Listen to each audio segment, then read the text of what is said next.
What's up, guys? It's Ray J back with another video. And in this one, I want to break down what's happening with Tesla SPY in the overall markets.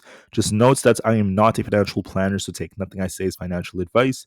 And also, if you guys can, please check out my Moomoo link. Deposit $100 and you're guaranteed 5 free stocks. Deposit $2,000 and you're guaranteed 30. Anyways, as far as Tesla's going, okay, Tesla pumped very nicely to the 363 resistance. I called out it was very, very tough. And if we had lost 258, look for a dip. If we had broken 363, we could have pumped more. Instead, as we were consolidating, we saw Tesla lose 250 or 358, excuse me.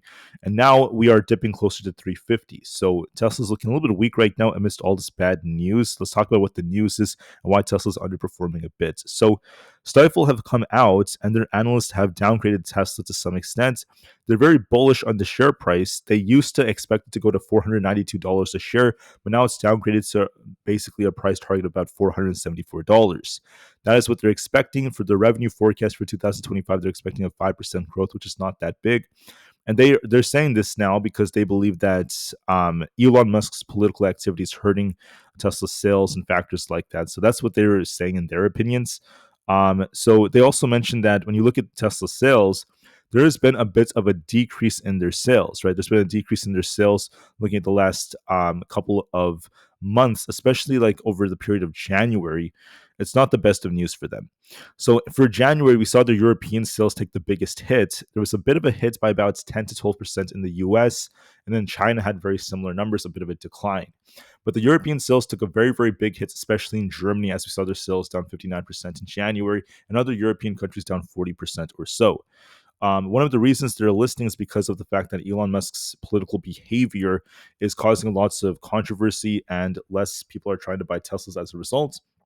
However, we can't truly say if this is going to be such a big problem to the point where it causes Tesla sales to decline for the whole year until we see some new developments. There's also the possibility that the Model Y refresh is playing a big role in this. And once that comes out, we will see if that really helps their sales explode to the point where they offset this. So, do I agree with what Stifel are saying? To some extent, yes. I mean, it is true that there's a factor that Elon Musk's politics could slow down their sales to some extent in some markets, but not entirely. I still think that Tesla had their strongest Q4 ever during the last report, and there's still going to be a lot of growth that comes nonetheless despite this, and I think Tesla will still be fine. But for the shorter term, there is still a lot of negative sentiment about this, and it may affect things. On top of this, there was some negative news that came out about how a Tesla Cybertruck ended up crashing into a pole despite the fact that it was using full FSD. This is what Jonathan basically tweeted on his X page. He said that his Tesla Cybertruck crashed into a curb, then a light post. Unfortunately, not the best of news. There's actually a picture of it right over here. And despite that, it was using the latest FSD software. He did thank Tesla for engineering the best passive safety in the world because he walked away without a scratch. So that's very fortunate. Very happy to hear about this. It's very awesome to see that he was unharmed, and I really hope that Tesla's safety features continue to help their users. But at the same time, this did lead to some concerns. He did mention the fact that he follows Tesla and FSD very, very closely, and hasn't had an accident at all before with the new updates before this all happened. So he doesn't want to make it seem like this just happens all the time. This is just a very rare occurrence. And what he said basically happened was I think they were having an issue with lane changing, which eventually led to that. So this is just something that could happen, guys. But I'm just here to tell you that despite news like this, Tesla is working to make their cars as safe as possible, especially with the new technology. But it does raise some concerns about the timing which FSD is going to be launched fully, right? Elon Musk is saying that they're going to be launching their own unsupervised FSD in Texas as soon as June.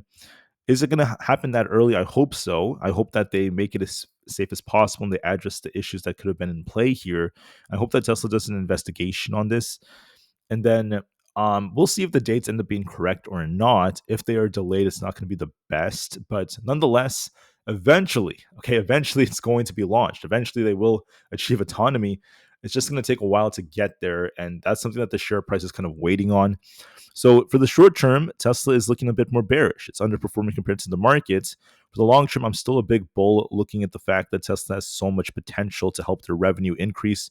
I just want to be very, very frank about that. So on the daily chart, we're losing this wedge, and then you guys have this gap to watch for around this 345 area. If 350 fails us, we dump to 345 or below. We're still looking bearish on the daily chart, so please keep that in mind. Tesla, unfortunately, has lots of bad news coming out. As far as SPY goes, SPY has been on a nice uptrend so far. Right now, we're just consolidating between 603 and 605. I've been going back and forth pretty much all day. If Donald Trump makes an announcement about tariffs, we'll see if that causes more volatility or not. We're still waiting to see if he's going to make that announcement. So far, I haven't really heard much from him. He signed some executive orders, and that's pretty much it. We're still waiting to see what else is going to be said. So he should be announcing tariffs sometime this week for many more countries. Those are the ones I'm referring to, possibly India, Thailand, Vietnam, European countries, and the list goes on. We'll see. And we're going to be very patient. But until then, for now, the share price of SPY is on a more bullish trend. As of right now, we are a little bit more bullish because we're continuing to establish higher lows. We're making higher lows over and over and over and over again, and this does favor upside a little bit more.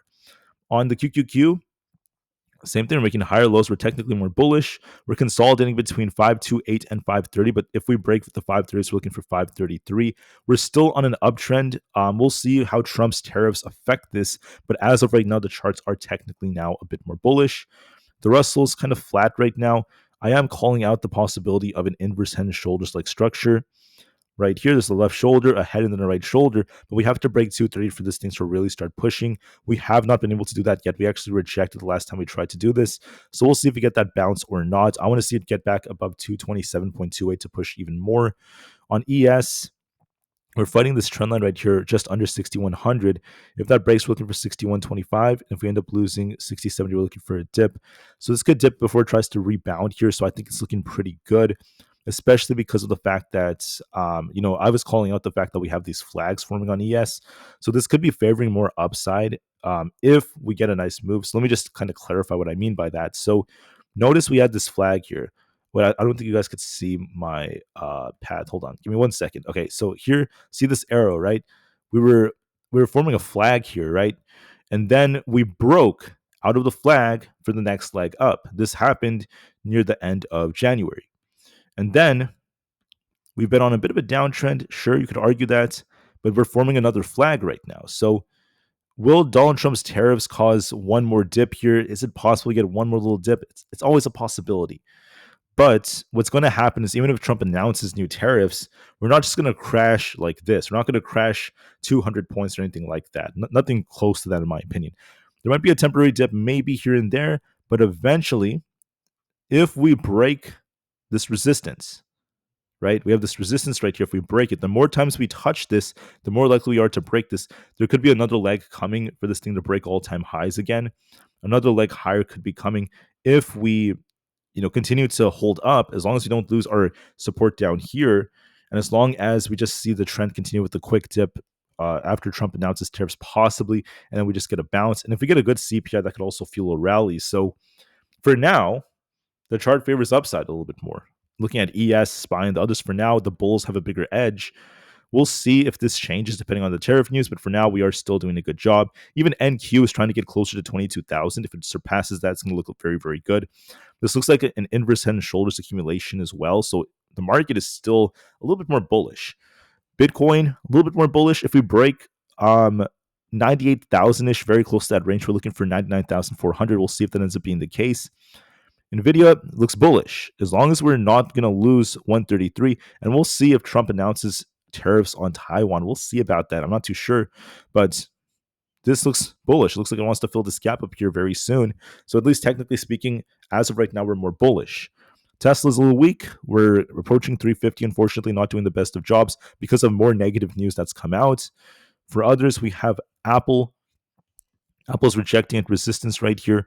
We're going to be watching to see if 226 holds. If not, it could be dipping a little bit, but it's still very flat. It's not like it's dumping or anything like that. It's just flat. AMD's trying to rebound. We could be looking for an attempt to get back up to like 114. Coin is trying to bounce here. We have to see if we can break past 281 to really start pushing to higher levels. Amazon's going to be looking for 233. If that breaks, we're looking for 235 plus. Meta, as long as we don't end up losing 708, this is still on an uptrend, looking for the 720s very soon. Microsoft, as long as we hold support, I think we're doing a good job at holding up. As long as we don't lose 408, we could be retesting 414, and Google could be trying to bounce for 191. With that being said, guys, Tesla's a little bit weak compared to the markets, but the market as a whole is still more bullish. As of right now, we are.